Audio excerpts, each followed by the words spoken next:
Good morning, students. This is the lesson of class 10th for the subject of geography, topic water resources in India, which is covered in chapter 7 water resources, starting on page number 152 of your textbook and is being submitted to you on 5th of July 2021.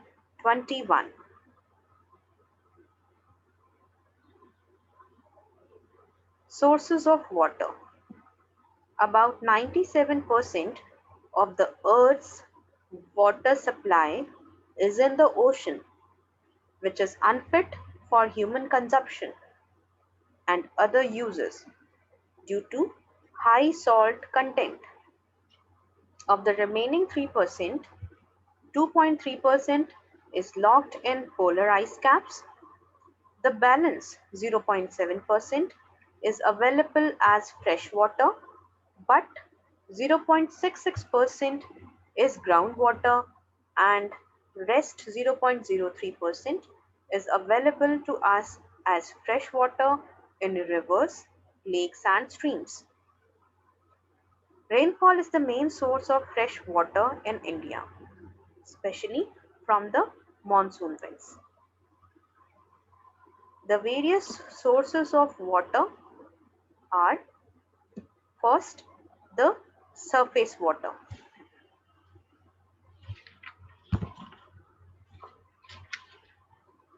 Surface water is the water on the land in which is the result of precipitation or seepage from underground, which forms streams and rivers flowing on the land.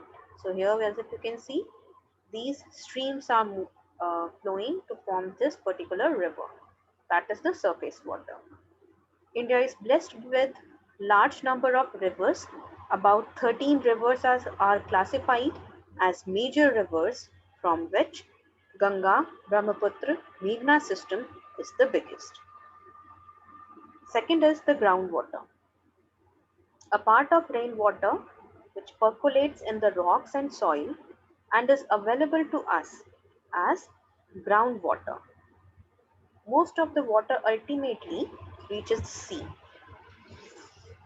An underground water stream that is saturated with water and transmits water readily is known as an aquifer.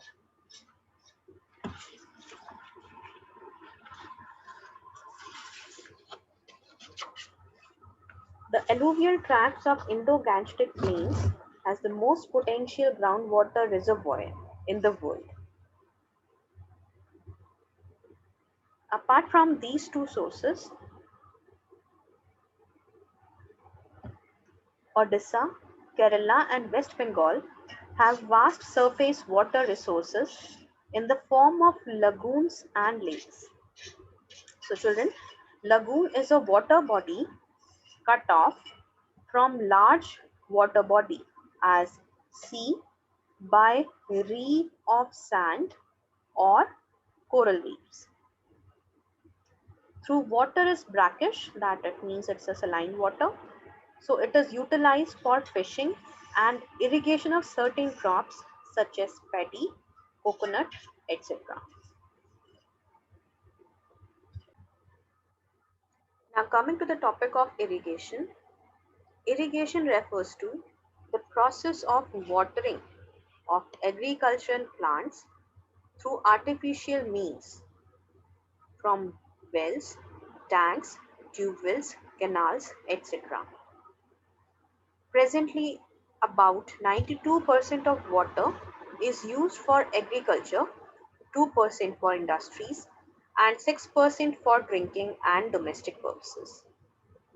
For farmers, rainfall is still the most important source of water. In India, irrigation has been practiced from ancient times, but independence increase in irrigation potential was regarded as important for the agriculture development. This is because of first uncertainty of rainfall in India. Rainfall in India is highly irregular in place and time. Sometimes monsoons arrives early and at times it comes late. Also, its withdrawal is uncertain with varying intensity. Second, uneven distribution of rainfall. In India, the distribution is uneven. Western Ghats and Eastern Ghats of India receive more than 250 centimeter annual rainfall, whereas Saurashtra, Kutch region of Gujarat and parts of Punjab, Haryana and western Rajasthan lie in the arid zone, hence has water scarcity.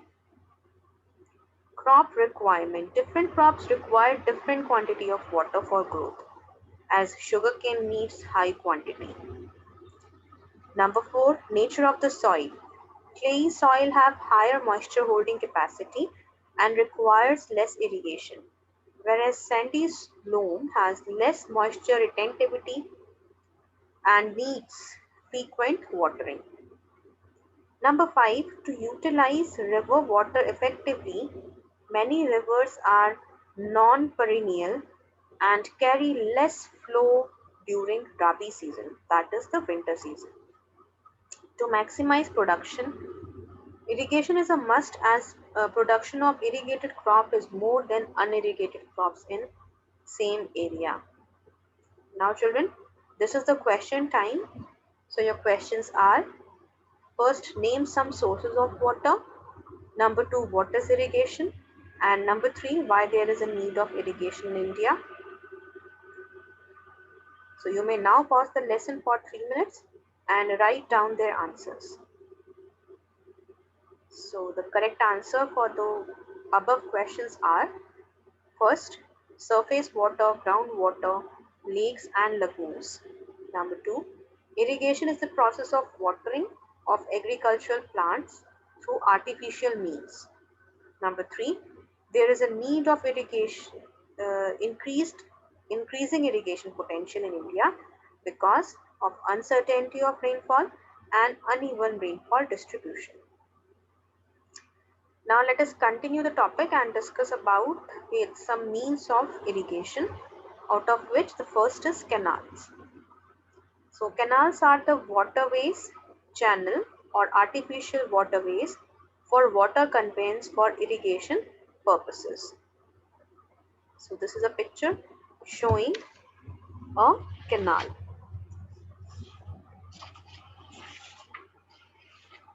It can be effective source of irrigation in areas of low level relief, deep fertile soil and perennial source of water. Digging of canal is in rocky and uneven area is difficult, so canal are practically absent in the peninsular region. Canals are basically of two major types, inundation canal and perennial canal, out of which inundation canal which are here the canals which are taken out from the rivers without any regulating system like the barrage or dam. This type of canal provide irrigation mainly in the rainy season when river is flooded. So during the flood times, canals are being dug out and they are termed as inundation canal. They are easy to build and cheap and helps in controlling flood. But they are useful only during the floods and irrigates only the lowland areas. The second type is perennial canals. Perennial canals are those which are taken up from perennial rivers by constructing a barrage across the river. Now, as you can see in this map, this is the river Satluj shown with the blue color, and with the help of this Bhakra and Nangal Dam, a canal is being taken out. This dotted line is representing the canal. So here, this basically is a type of perennial canal where water is being regulated with the help of the dams. So Bhakra Dam and the Nangal Barrage.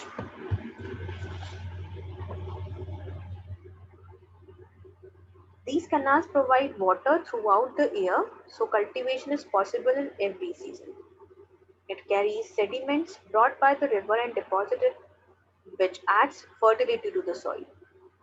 Although initial cost involved in canal irrigation is much higher, but it is quite cheap in long run.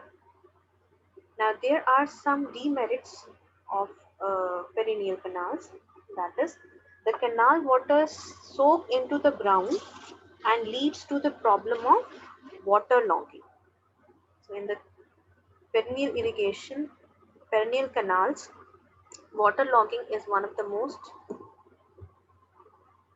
problematic situation. Second is excessive flow of water in the field raises the groundwater level. Capillary action brings alkaline salt to the surface and make large area unfit for agriculture. Like in Punjab, it is being termed as rain. So southern part of Punjab, it is usually unfit for agriculture because of excessive waterlogging conditions. Third is marshy areas near canal act as a breeding ground for mosquitoes. So these are the disadvantages of perennial canal. Now coming to the next one, that is the tank irrigation. Tank irrigation.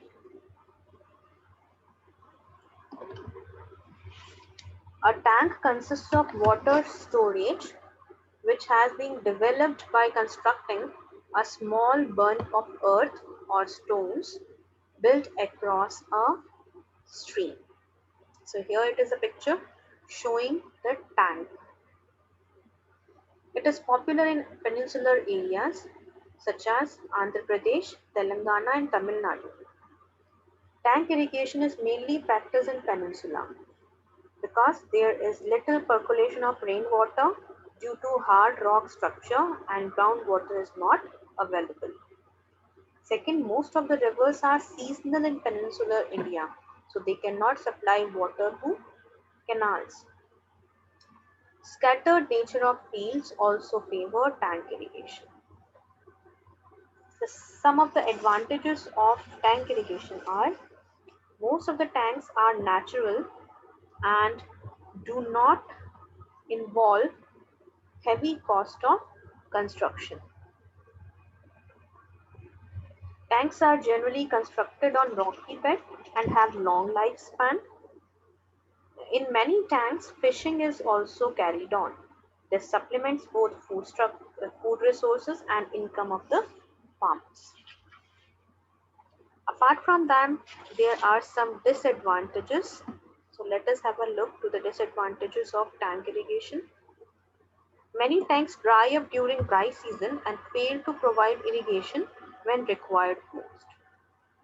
Second, tanks get silted up, fine sand and clay.